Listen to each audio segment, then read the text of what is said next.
Lesson number 9, Wednesday, November 23rd. Preaching to the spirits in prison. 1 Peter 3:13-20 says, "Who is there to harm you if you prove zealous for what is good? But even if you should suffer for the sake of righteousness, you are blessed. And do not fear them or their intimidation, and do not be troubled. But sanctify Christ as Lord in your hearts, always being ready to make a defense to everyone who asks you to give an account for the hope that is in you, yet with gentleness and reverence. And keep a good conscience, so that in the thing in which you are slandered, those who revile your good behavior in Christ will be put to shame. For it is better, if God should will it so, that you suffer for doing what is right, rather than for doing what is wrong. For Christ also died for sins once and for all, the just for the unjust, so that he might bring us to God, having been put to death in the flesh, but made alive in the Spirit, in which also he went and made proclamation to the spirits now in prison, who once were disobedient, when the patience of God kept waiting in the days of Noah, during the construction of the ark, in which a few, that is, 8 persons, were brought safely through the water." How did Christ preach to the spirits in prison in the days of Noah? See Genesis 4:10. Commentators who believe in the natural immortality of the soul usually point out that Christ preached to the spirits in prison, 1 Peter 3:19, while he was still resting in the tomb. For them, this incarnated spirit went into hell and preached to the disembodied spirits of the antediluvians. Yet, this fanciful notion is biblically unacceptable, because there is no second opportunity of salvation for the dead. See Hebrews 9:27-28. Totally unacceptable. So why would Jesus preach to those who had no more chance of salvation? Meanwhile, most importantly, this theory contradicts the biblical teaching that the dead remain unconscious in the grave until the final resurrection.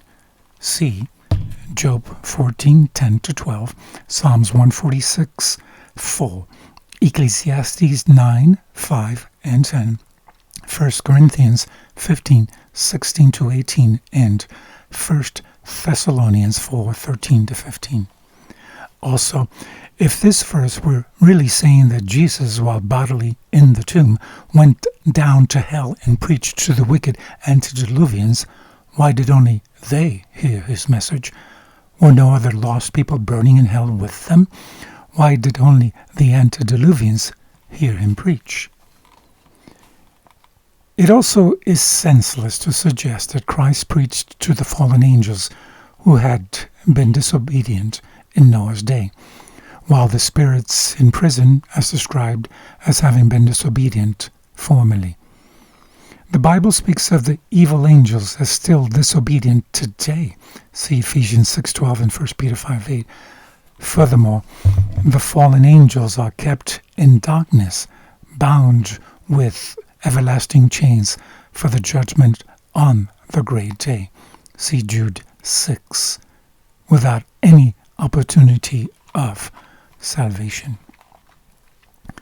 We should also notice that in 1 Peter chapter 3, the spirits in prison of verse 19 are identified in verse 20 as the disobedient antediluvian people in the days of Noah. Remember, the term spirit in Greek pneuma is used in this text and elsewhere in the New Testament, like 1 Corinthians 16:18 and Galatians 6:18, in reference to living people, entire persons who can hear and accept the invitation of salvation. The expression "in prison" obviously refers to a literal prison, rather not to a literal prison, but to the prison of sin, in which the unregenerate human nature is found. Romans 6, 1-23 and Romans 7, 7-25.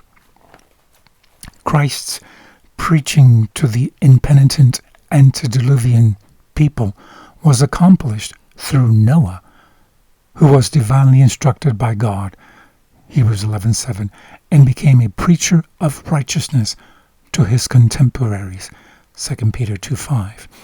Peter's verses were written in the context of what it means to be faithful. They are not a commentary on the state of the dead. From the SDA Bible Commentary, Volume 1, page 1088, it says, God granted the antediluvian people 120 years of probation, and during that time preached to them through Methuselah, Noah, and many others of his servants. Had they listened to the testimony of these faithful witnesses, had they repented and returned to their loyalty, God would not have destroyed them. For this purpose the Son of God was manifested, that he might destroy the works of the devil. Christ was engaged in this warfare in Noah's day. It was his voice that spoke to the inhabitants of the old world in messages of warning, reproof, and invitation. He gave the people a probation of 120 years in which they might have repented. But they chose the deceptions of Satan and perished in the waters of the flood. And that's the time period in which, spiritually speaking, Christ, according to Peter, went and preached through Noah to the people that died in the flood. Have a blessed day.